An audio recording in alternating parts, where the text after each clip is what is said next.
inovatif. Halo, welcome to my channel. Oke guys, di video aku ini aku akan menjelaskan sedikit atau mempresentasikan tentang pembelajaran organisasi.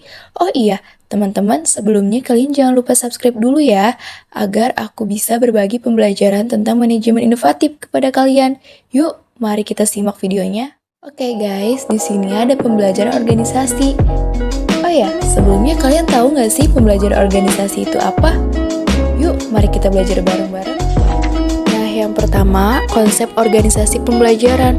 Organisasi pembelajaran ini adalah organisasi di mana orang terus-menerus memperluas kapasitas mereka untuk menciptakan hasil yang benar-benar mereka inginkan, di mana pola baru dan ekspansi pemikiran diasuh, di mana aspirasi kolektif dibebaskan, dan di mana orang-orang terus-menerus belajar melihat bersama-sama secara menyeluruh. Setelah konsep organisasi pembelajaran, ada tingkat organisasi pembelajaran. Tingkat organisasi pembelajaran ada 5, yaitu thinking system atau sistem berpikir. Yang kedua, personal mastery atau pemilikan budaya kerja. Yang ketiga, mental model atau pemahaman dan keyakinan. Yang keempat, share vision, berbagi visi. Team learning atau pembelajaran tim. Nah, sistem berpikir yaitu berpikir secara keseluruhan terhadap interaksi antar unsur dalam batas lingkungan tertentu yang bekerja mencapai tujuan. Contoh sistem berpikir di dalam suatu organisasi bagaimana kita memahami suatu sistem yang terdiri dari orang-orang, struktur, dan proses dapat saling bekerja sama agar membuat organisasi tersebut dapat bekerja dengan baik ataupun tidak baik. Selanjutnya, personal mastery, yaitu upaya keahlian terus-menerus dalam mengklasifikasikan visi pribadi, visi organisasi, memfokuskan energi, mengembangkan kesabaran, melihat dengan objektif, dimulai dari hal yang sungguh-sungguh bagi organisasi. Lalu, mental model, kemapanan sikap mental atau model mental yang dimulai dari penguasaan pribadi yang tinggi dalam keadaan hidup selalu belajar. Contoh mental model, ia sering digunakan pada dunia kerja sebagai landasan utama kala pekerja merencanakan berbagai proyek baru atau proyek baru. Nah, kamu pun bisa menerapkan mental model untuk kepribadian atau keperluan pribadi saat kelak terjun ke dunia profesional.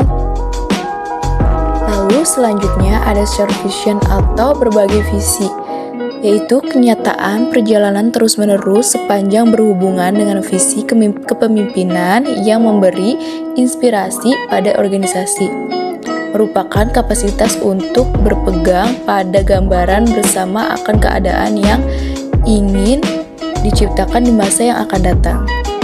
Dan yang terakhir, team learning atau pembelajaran tim, yaitu pembelajaran dalam tim dimulai dengan dialog, merupakan kemampuan anggota tim untuk menunda asumsi dan masuk ke dalam pikiran bersama secara murni. Nah guys, setelah kita membahas tingkat pembelajaran organisasi, di sini juga ada bentuk pembelajaran organisasi. Menurut Fiedler, suatu organisasi pembelajaran adalah organisasi yang memiliki karakteristik. Oke, apa sih karakteristiknya? Sebagai berikut.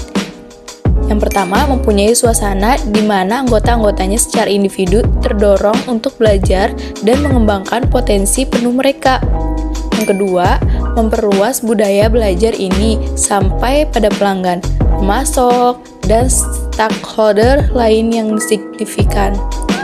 Yang ketiga, menjadikan strategi pengembangan sumber daya manusia sebagai pusat kebijakan bisnis. Dan yang terakhir, berada dalam proses transformasi organisasi secara terus-menerus. Lalu, pembelajaran organisasi juga memiliki fungsi loh teman-teman. Nah, di sini fungsinya menurut Seng, karakteristik fungsi dari pembelajaran organisasi ada 3.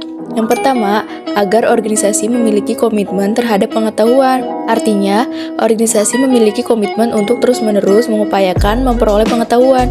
Dan yang kedua, agar melalui pembelajaran organisasi memiliki mekanisme pembaruan atau mekanisme framework dalam organisasi. Dan yang ketiga, agar melalui pembelajaran organisasi memiliki keterbukaan, transparansi terhadap dunia luar. Selain itu, pembelajaran organisasi juga memiliki faktor-faktor Nah, di sini ada faktor-faktor penentu pembelajaran organisasi.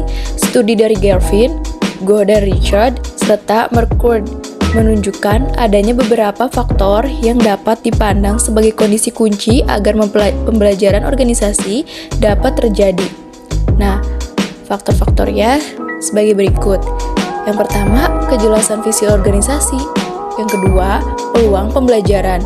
Yang ketiga, kebijakan manajemen sumber daya manusia. Dan yang keempat, dukungan pemimpin dan yang terakhir, dukungan information dan communication technology atau bisa disebut ICT, teknologi informasi dan komunikasi atau bisa disebut TIK. Nah, oke teman-teman, pembahasan terakhir ada hambatan pelaksanaan pembelajaran organisasi. Nah, hambatan pelaksanaan pembelajaran organisasi ini ada 4. Yang pertama, globalisasi dunia. Yang kedua, kemajuan teknologi web dan aplikasi internet. Yang ketiga, total quality management dan bertambahnya pengaruh pelanggan. Dan yang terakhir, mengubah cara pandang organisasi untuk menatap masa depan. Globalisasi dunia, perkembangan masyarakat informasi akan sejalan dalam masyarakat pengetahuan. Oleh karena itu, tidak ada alasan dalam kepemimpinan abad baru atas kebutuhan akan pelaksanaan organisasi pembelajaran untuk menghadapi tantangan dalam ekonomi global. Di sini, saya akan memberi beberapa contoh globalisasi. Yang pertama, membeli barang dengan menggunakan kartu kredit atau rekening bank. Dan yang kedua, melakukan jual beli secara daring melalui e-commerce. Dan yang ketiga, membayar barang yang dibeli dengan aplikasi dompet digital. Dan yang keempat, kegiatan ekspor dan impor dari satu negara ke negara lain menjadi lebih mudah. Selanjutnya, kemajuan teknologi web dan aplikasi internet. Sejalan dengan kemajuan teknologi web dan aplikasi internet, maka terjadi pula beragam kemajuan, seperti orang mengembangkan dan memanfaatkan aplikasi internet baik ke dalam internet maupun ekstranet.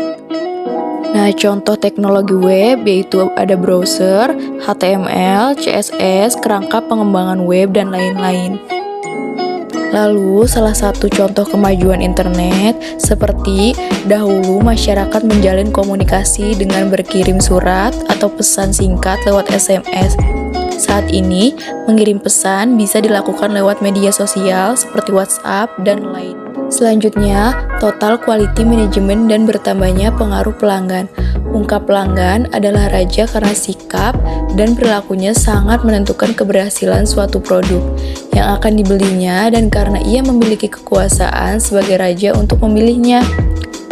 Contoh total quality management yang bisa dijumpai yaitu penerapan manajemen operasi yang komprehensif untuk meningkatkan mutu produk. Dan yang terakhir, mengubah cara pandang organisasi untuk menatap masa depan. Yaitu tantangan terbesar manajer saat ini adalah berkaitan dengan upaya untuk menghadapi lingkungan yang berubah dengan cepat. Oke teman-teman, thank you. Sekian pembelajaran dan pembahasan kita kali ini. Next, kita belajar apa lagi ya? Jangan lupa subscribe dan follow yang tertera di sini agar kalian gak ketinggalan teman-teman. See you, bye-bye.